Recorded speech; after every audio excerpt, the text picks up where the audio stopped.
Yo soy el creador de Marlon Random. Marlon Random es una cuenta de cine y series que nació este año y bueno, nada, ahí junto con otros que no están ahora, nada, generamos contenido de cine, de series, nos subimos al reino a pleno porque nos encantó y bueno, cuando Ale nos comentó la posibilidad de hablar con vos, obvio que ni lo dudamos, porque además te voy a ser sincero, nos viene súper bien, además a nivel prensa, a nivel todo. Así que bueno, sin más preámbulos, yo te arranco a preguntar. Lo primero, Dale. leí estos días muchas entrevistas a vos, bueno, como decías antes, ¿no? Mucha prensa y demás. ¿Cómo te llevas con el éxito? Pero no por el éxito en sí mismo, sino medilo como quieras, en términos de repercusiones, de críticas, de todo. Bueno, mira, como primera medida te cuento que para mí, a mí me encanta mi trabajo, me encanta lo que hago, me encanta hacer cine. La única parte tóxica de mi trabajo me parece que es estrenar y, y la prensa y todo eso es lo que no me gusta. Pero bueno, es el impuesto a pagar. Eh, con la repercusión, qué sé yo, o sea, es así, o sea, cuando uno está haciendo una peli, una serie, lo que esté haciendo, obviamente el deseo es que eso interese, Ujú. que eso encuentre a su espectador, que encuentre a sus espectadores, y que a su vez, siempre en una peli, en una serie, uno mete una reflexión, mete una cosa, por eso la hace, digamos, y si eso aparte, bueno, repercute y genera debates, es lo soñado.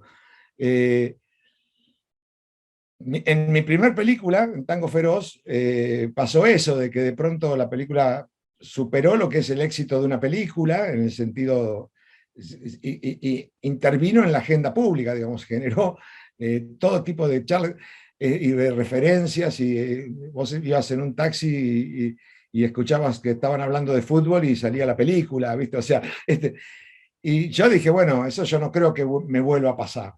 Este, y después hice muchas películas que tuvieron mucho éxito, pero dentro de los parámetros del cine, ¿no es cierto? Este, y, y ahora de nuevo, el reino ha sido otra cosa. El reino ha generado de nuevo un debate, una reunión, se ha metido en la agenda de una manera, para mí por lo menos, totalmente inesperada.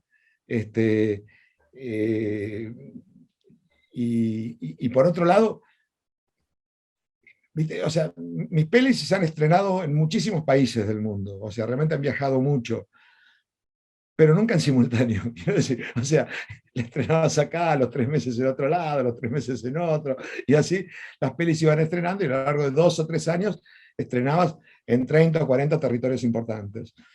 Ahora estrenamos en 190 países en un mismo día, este, doblada a 6 idiomas, subtitulada a 30 y pico.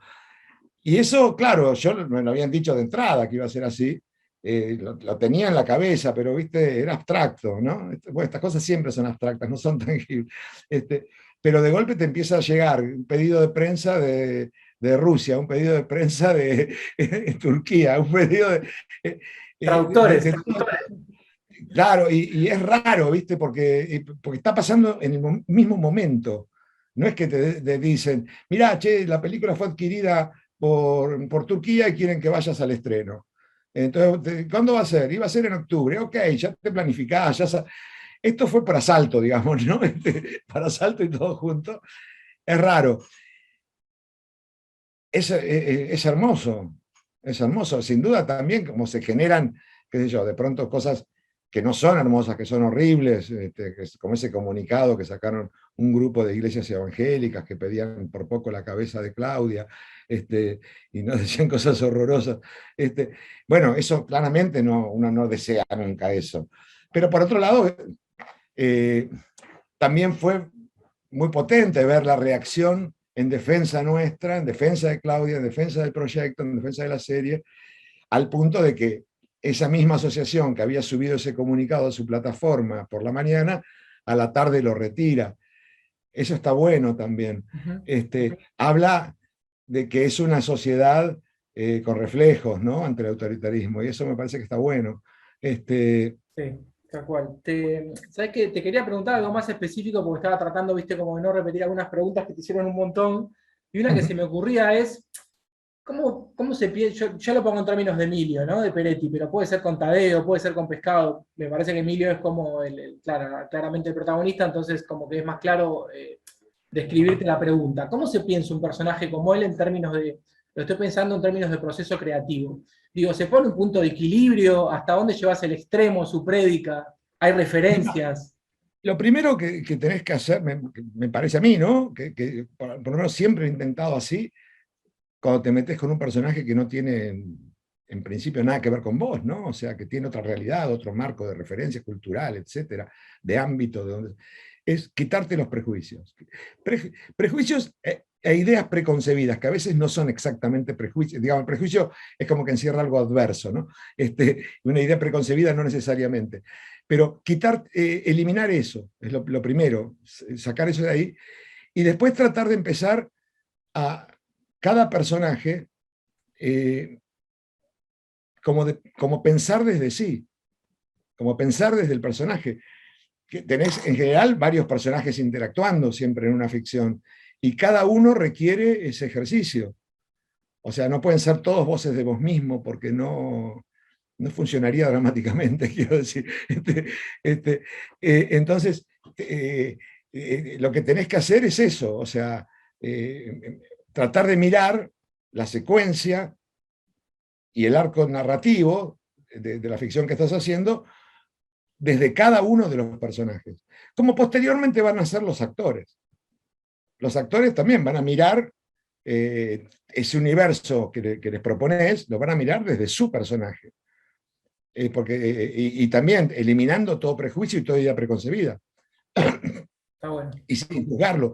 Porque lo que yo nunca me permito cuando estoy elaborando desde lo dramático, inclusive cuando estoy rodando, es tener un juicio moral sobre los personajes.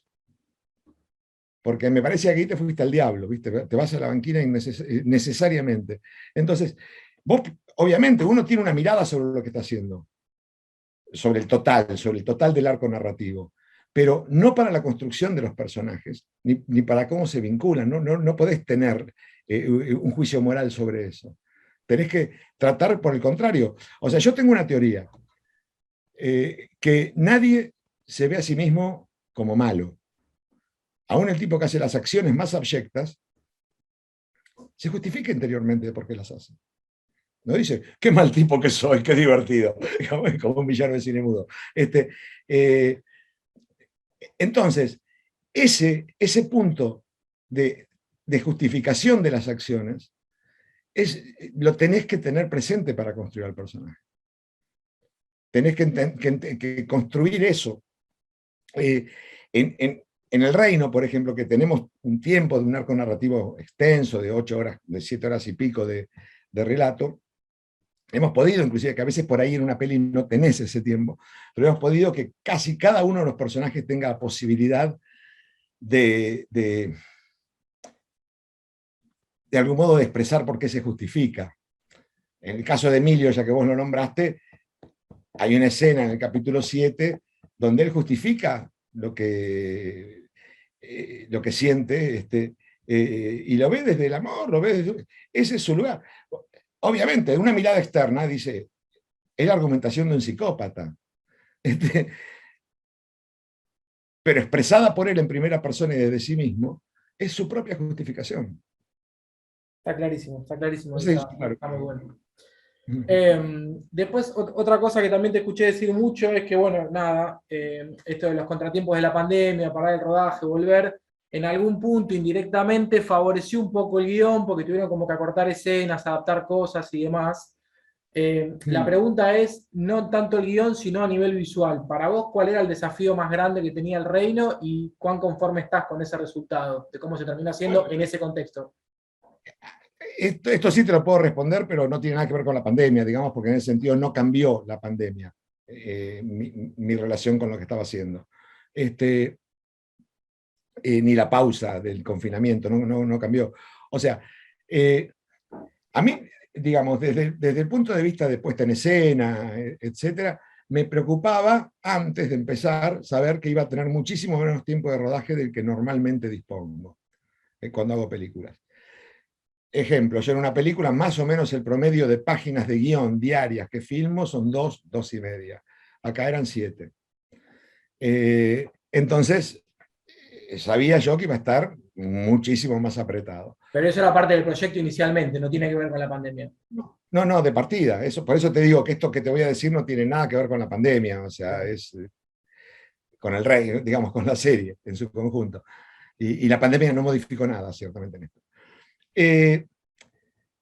Entonces, inclusive hasta el tiempo que yo dispongo en el rodaje, que era mi experiencia, yo nunca había hecho una serie, yo he hecho solo películas hasta el reino. Entonces, mi experiencia era hasta los tiempos de ensayo con los actores en cada día de rodaje iban a ser muchísimo menores. Yo siempre ensayo mucho previamente con los actores, antes de empezar el rodaje. Pero después tengo todo un tiempo de laburo en el set cada día que no, sabía que no lo iba a tener. Entonces, por un lado, esto me exigió. Y por otro lado, también otro tema, nosotros rodamos por locación, no rodamos por capítulo. Rodamos por locación como si fuera un gran largo. Lo cual hacía que un día a la mañana estabas filmando una escena del capítulo 1 y a la tarde una escena del capítulo 7. Entonces también esto implica un trabajo de planificación mucho mayor, entre que vas a estar muy estrecho de tiempo, de que tenés que tener en la cabeza 8 horas de relato y no 2, tenés que tener muchísimo trabajo, planificación mayor, hasta para el trabajo con los actores. Hasta para el trabajo con los actores, tenés que tener mucho más tabulado todo en la cabeza. Por otro lado, yo no quería que esto de la presión de tiempo me llevara a una apuesta más rudimentaria o más elemental. Resolver todo en plano y contraplano, por ejemplo. Entonces, a mí, la verdad que el tema de la apuesta, el movimiento de cámara, me parece que yo le doy mucha bola a eso, o sea, y siento que me he ido, que he ido depurando una escritura a lo largo de mis pelis. No quería retroceder casilleros. Entonces, bueno, eso fue trabajo de planificación. Por otro lado, también, perdóname que estoy un poco random en mi cabeza, Te sigo. pero también la serie, así como propuesta estética, digamos, nosotros, y narrativa, y dramatúrgica, nosotros tenía un primer capítulo y un último capítulo, que eran presentación, desenlace, pero en el centro, los otros 6 capítulos, cada uno tenía de algún modo el eje, su centro de gravitación en un personaje.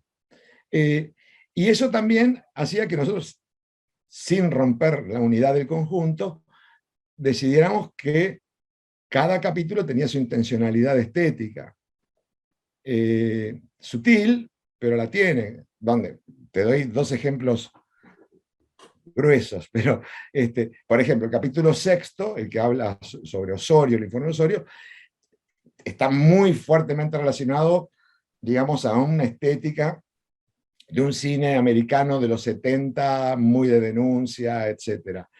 El capítulo 7, donde nos enteramos que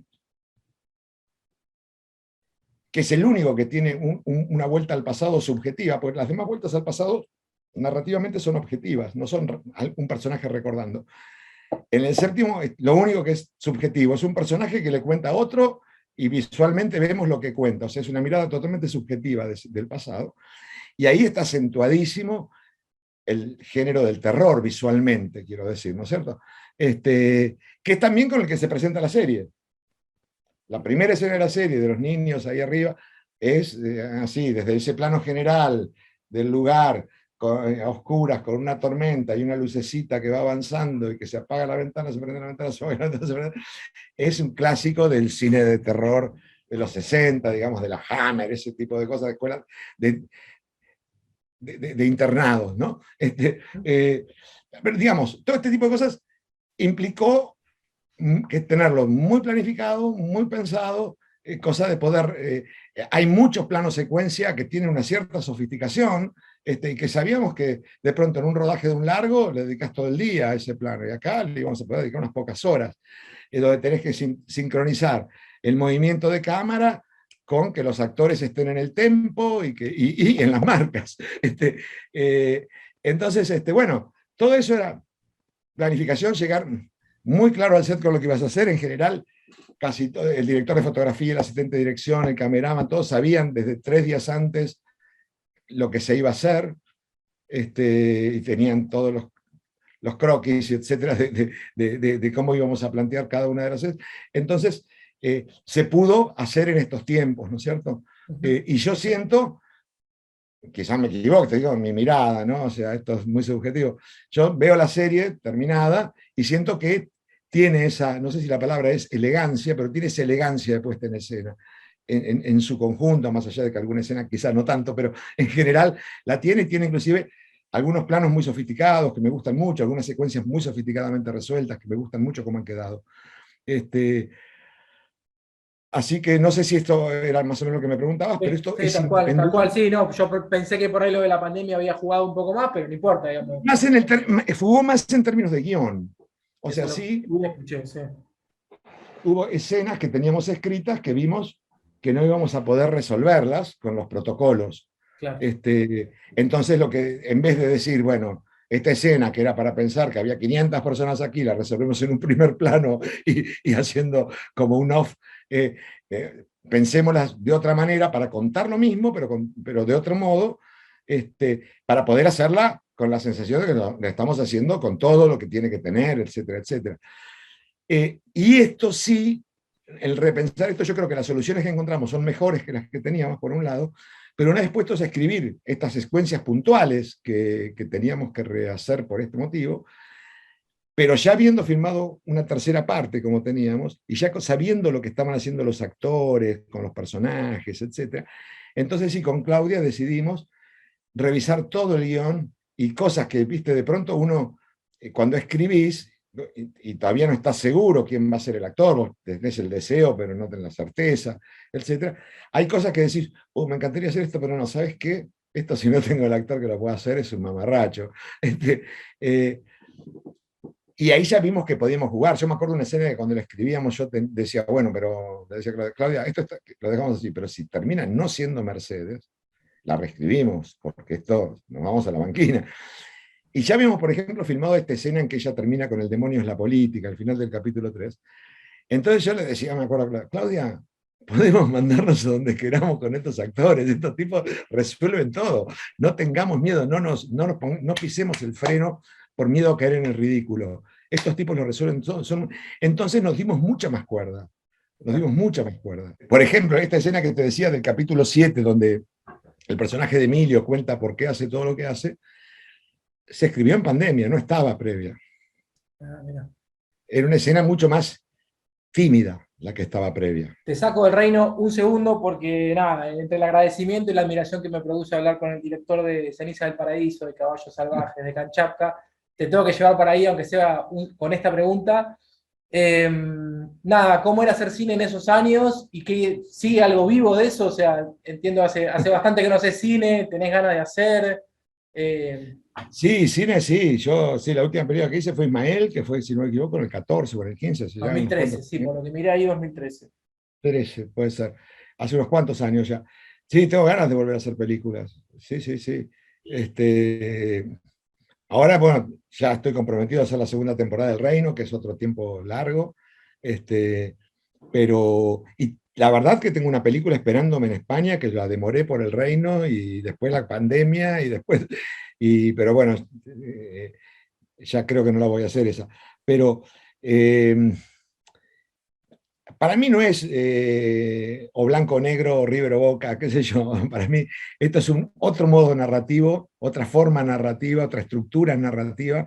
Yo me siento un narrador, básicamente. Entonces esto es simplemente otra herramienta. Pero tengo muchas ganas, obviamente, de hacer otra peli. Extraño mucho con esto la sala, ¿no? O sea, la inexistencia de la sala hace que todo sea muy abstracto, muy, muy abstracto. ¿Viste? Una sala con público, hay una energía allí que circula, que te llega, que la sentís, que realmente te permite mucho más claramente cerrar ¿no? Internamente. Así que eso sí lo extraño mucho, pero no sé, ¿viste? ¿Qué sé yo? O sea, ¿y cómo era hacer cine antes y ahora? Una primera película era mucho más difícil de hacer que hoy. Más difícil conseguir la financiación, más difícil poder materializarla. Yo estuve para conseguir la financiación de Tango Feroz como 6 años. Y, y era así, era así. También era mucho más fácil, si la hacías, que la película tuviera identidad, que el público supiera que existía, y que por ahí le interesaba o no la propuesta, pero en principio lo que es básico es que el público sepa que existe, para ver si le interesa ir a verla. Si no sabe que existe, no. Entonces, en ese sentido sí, era más difícil hacerla, pero después era más fácil que llegara a su público. Eh, Después, bueno, yo tuve aparte la suerte de que mi primera película fue exageradamente exitosa, digamos. Entonces, todo el resto fue, por lo menos las siguientes películas fueron muy fáciles de financiar, esa instancia más complicada fue mucho más sencilla. Eh, sí, que yo recuerdo, si recuerdo el hacer, digamos, el ir al set y rodar cada día, en Tango Feroz, con respecto a lo que fue El Reino, por ejemplo, éramos de un amateurismo brutal, brutal en comparación. Nos sentíamos hiperprofesionales, ¿eh? Pero claro, era la primera película de muchos de lo que las que estábamos haciendo, actores, director, algunos técnicos. También había gente muy experimentada. Yo tenía como director de fotografía un tipo que venía a hacer 3 películas con Almodóvar. O sea, eh,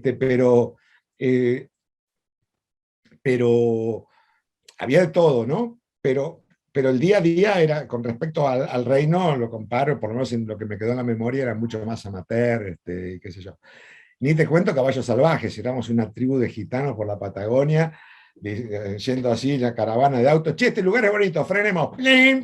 Frenamos, no, nos bajamos, rodábamos una escena, nos subíamos, era tribu de gitanos realmente, pero salió ya bien. Ceniza del Paraíso, no, ya fue más profesional, más parecido a lo del Rey, ¿no? Pero ya estaba financiándonos Disney desde Estados Unidos, ya era otra cosa. A veces tengo nostalgia de la cosa más amateur realmente, pero también lo más profesional te da otras seguridades. Es diferente, no digo ni que sea mejor ni peor, es diferente, Diferente. es diferente. Y yo ya estoy más grande también, entonces también una cosa, cuando tenés menos años, otra cosa cuando tenés más años, ¿no? Después, bueno, yo hice películas en España, donde todo es muy profesional, muy parecido, ¿eh? Yo no sentí ninguna diferencia, lo que sí, más profesional, en el sentido que es, bueno, no, la verdad que yo la experiencia que tuve en el Reino es de un profesionalismo de primerísima, de primerísima, de primerísima. Plata Quemada también fue una película muy compleja de producción para la época, muy, muy compleja de producción, muy grande de producción, que ya, bueno, ya la hicimos con toda financiación prácticamente extranjera, pero una película totalmente local y fue extenuante, me acuerdo de ese rodaje extenuante. El día que terminamos no podía creer haber llegado hasta allí, me parecía que nunca iba a estar la orilla, eh, pero, pero también muy... Y después Kamchatka sentía que era un rodaje de vacaciones, porque era una película tan intimista, tan pequeñita, entre muy poquitos técnicos, muy poquitos actores, muy poquitas locaciones, que comparado a Plata Quemada, que era la que venía, me decía que nos fuimos de vacaciones a contar aparte de una historia. Y después El Método también, fue una película que rodé en España, fue una película donde mira, yo venía de una cosa, ¿no?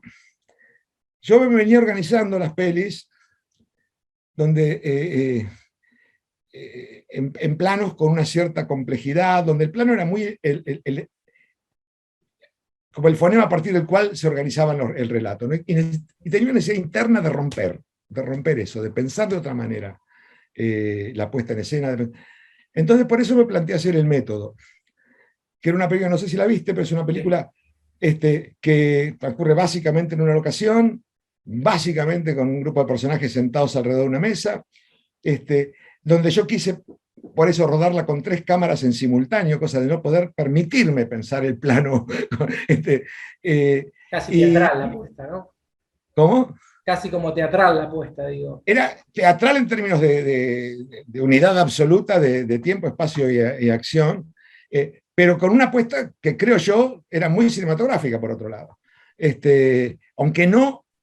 Aunque concebido el plano de otro modo, era romper el plano, una película totalmente de montaje. Pero sí donde los valores de plano, etcétera, etcétera. Y bueno, yo necesitaba pasar por eso para volver a. Tenía miedo de estar como siendo, a ver si encuentro la palabra correcta, como, como buscando planos bonitos, digamos. Odio lo decorativo, odio el show off. No me gusta cuando lo veo en otros, pero cuando lo veo en mí me quiero hacer un harakiri, ¿viste? Entonces, eh, pero evidentemente tengo una tendencia a preocuparme mucho por eso, entonces me la tengo que combatir. Y por eso necesité de verdad hacer el método,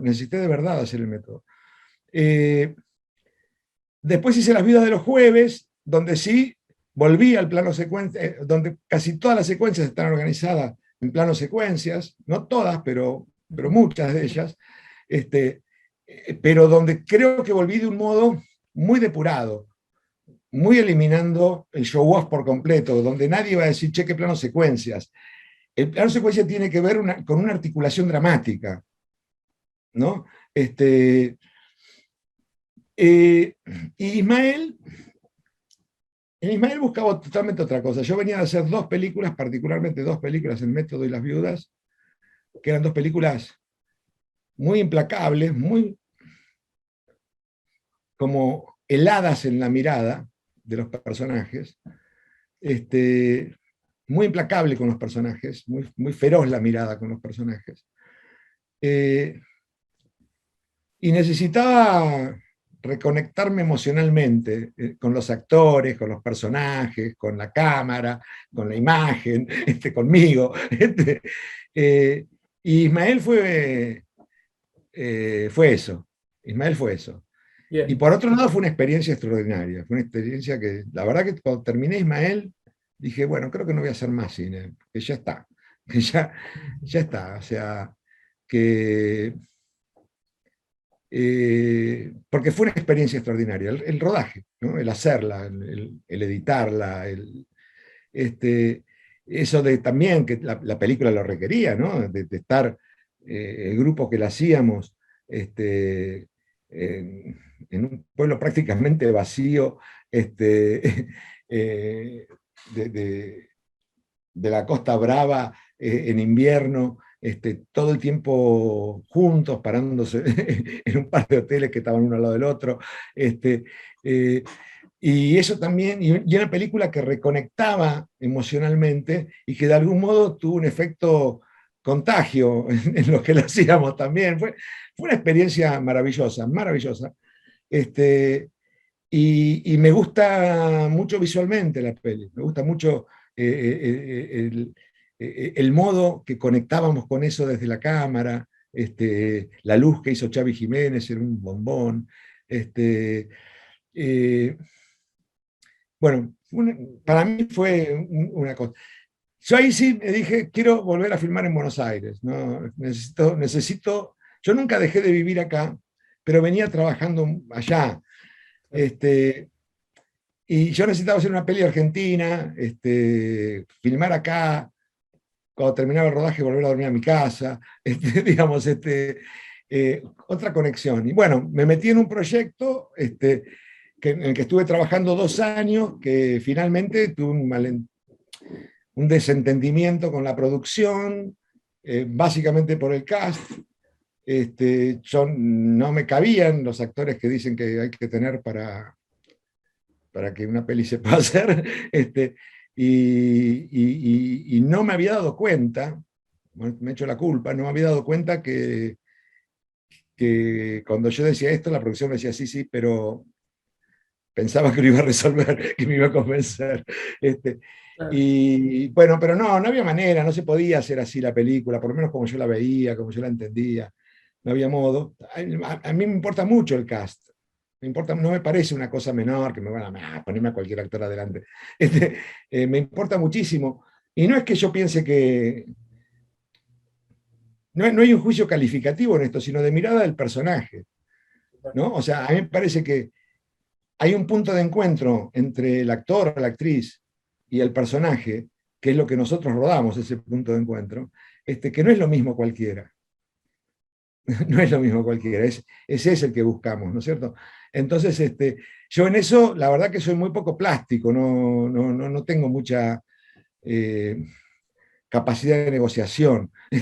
O sea, es Bueno, como lo sin quererlo nos hiciste un recorrido por tu filmografía, así que un lujo, tenemos ahí material para pensé tirar al que techo. A ver si antes de que se nos corte podemos que entre la última, que es muy cortita, y con esto te liberamos. Última serie que viste o que te gustó mucho y que nos podés recomendar. Puede ser una, puede ser dos. la última que vi es White Lotus, que la vi la semana pasada, que me gustó mucho. La empecé a ver para ver algo, para pensar en nada, y al principio, los primeros 2 capítulos, me pareció que era eso, y de pronto no, tenía otra cosa, la serie tenía otra cosa, se ponía más ácida, más ácida, más ácida, y me gustó mucho la serie, la verdad me gustó mucho. Bueno, Marcelo, la verdad que un gustazo, no sabemos cómo agradecerte, así que nada, para nosotros es un lujo. Ya le No, para agradecería mí a un Ale placer también. absoluto, y no me pongas en ese lugar de que es un loco, me siento... No, no, No, pero posto, o sea, pensá que la cuenta arrancó tipo en enero, febrero, es la primera entrevista que tenemos y se la hacemos al director del momento, como si fuera que hiciera falta que necesitabas pegar una serie en Netflix, ¿no? Para que te dijéramos eso. Así que nada, en serio, gracias desde lo más llano, terrenal. Nada, ojalá que le vaya bien también a la segunda temporada, que sea muy ojalá. lindo y la verdad que un gusto grande. Gracias por el tiempo. Bueno, gusto para mí también y dale, Un abrazo, estamos. Marcelo. Nos vemos. Chao, viejo.